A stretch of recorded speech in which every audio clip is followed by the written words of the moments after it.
Hey guys, what's going on? Thanks for coming back. Before I get into things, if you're new, hit the subscribe button, the like button, all that jazz. You can also find me on Instagram at the same name, Dirty Tankin. So join me over there and check out all the behind the scenes stuff. Anyway, to get into today's video, I have a ton of work to do on my 29-gallon community tank, which was my first tank. It's gotten quite out of hand. Everything in here is beyond overgrown now. I have no idea how many fish are in here. I started off with just 3 corridor catfish in there, 3 salt and pepper cories. And I just saw one a few minutes ago that was almost as big as the adults that started off in there. They've been breeding apparently since they got in there, and I had no clue. So these guys, I don't know their numbers anymore. The shrimp are breeding. I had ghost shrimp in there. Saw a new baby ghost shrimp the other day, so they're doing their thing. And more mollies than I can count. I have zero clue how many mollies are in this tank. But I'm about to trim everything down to probably about 6 inches, and I had a blackbeard algae problem a while back that I've cured now. Double dosing this stuff, Flourish Excel, which took care of it. But on the slate rocks back there, I've got a bunch of little tufts of blackbeard, and I don't want it to come back and start growing again. So I'm going to pull all those out once I get my trimming done. Manually scrub that off of there. Try and knock too much of the green algae off, but all that black stuff's got to go. So the first part of today's adventure is getting this back under control. Now that the holidays are over, I can get back to a normal routine. It's time to get to just that. And then from this tank, I'll clean up my little cichlids tank here. There's one baby cichlid in here.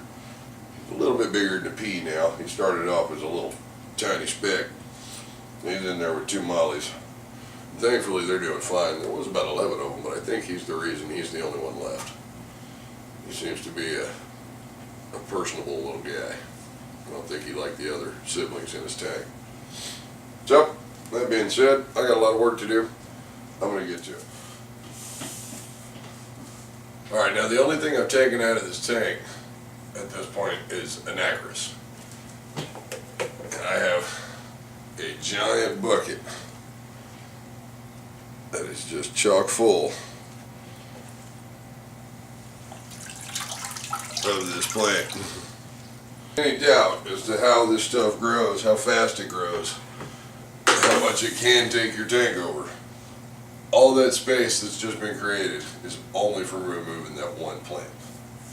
But I'm about to pull some more plants out of here, and I'm going to put some in the 55 gallon down underneath here for the arowana. I want him to have some natural filtration that the plants provide, some natural oxygenation.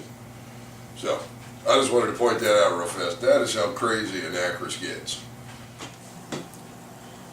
Alright, I feel like I've reached a good stopping point on the first tank here. I've got a 2.5 gallon bucket that's damn near full of plant matter from everything that was trimmed out of here, all the Anacris that was pulled out. Back in this corner, hidden behind the Anacris, was an Amazon sword. It was one of the first plants that I had bought when I started my very first tank. It was just a pathetic little wisp of a plant when it got put in there. That was all that was left after cropping him apart and trying to make the most of him. And now it's a pretty healthy bunch.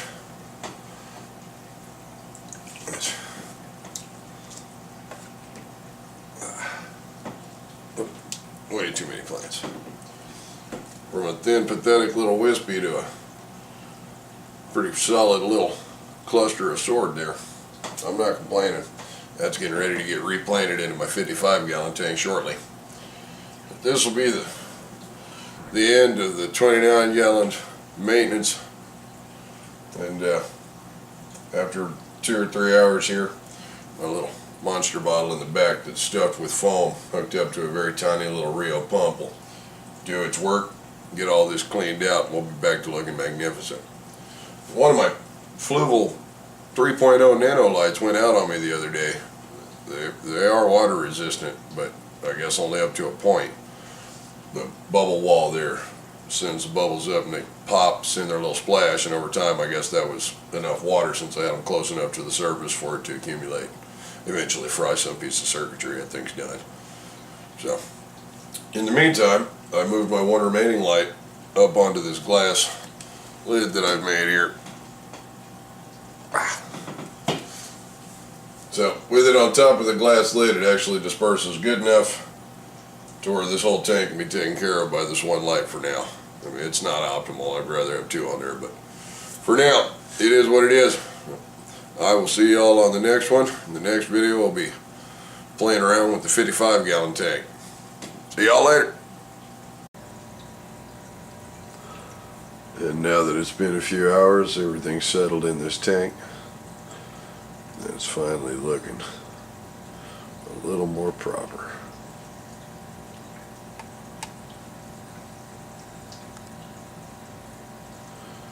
My bristlenose pleco and my Cory cat.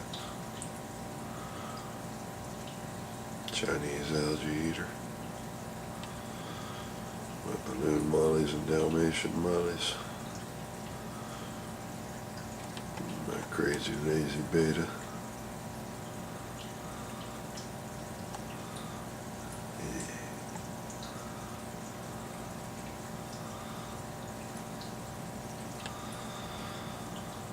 There's the little pockets of algae there. I spent about 6 hours working on fish tanks today. I ran out of steam. So those will get plucked off next time.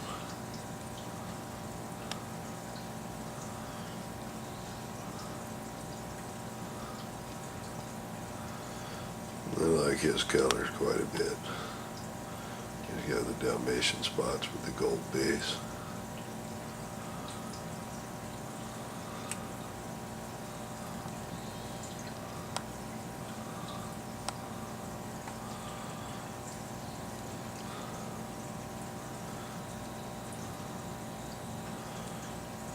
Little baby Molly.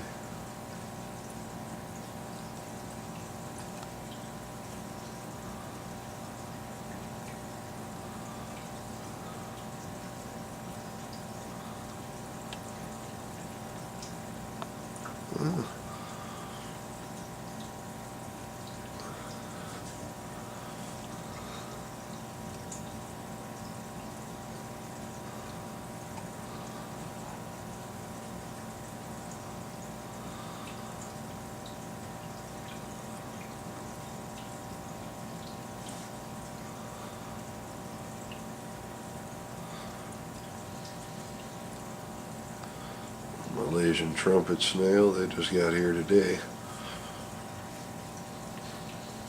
We need a good steady food source for some puffers that'll come eventually.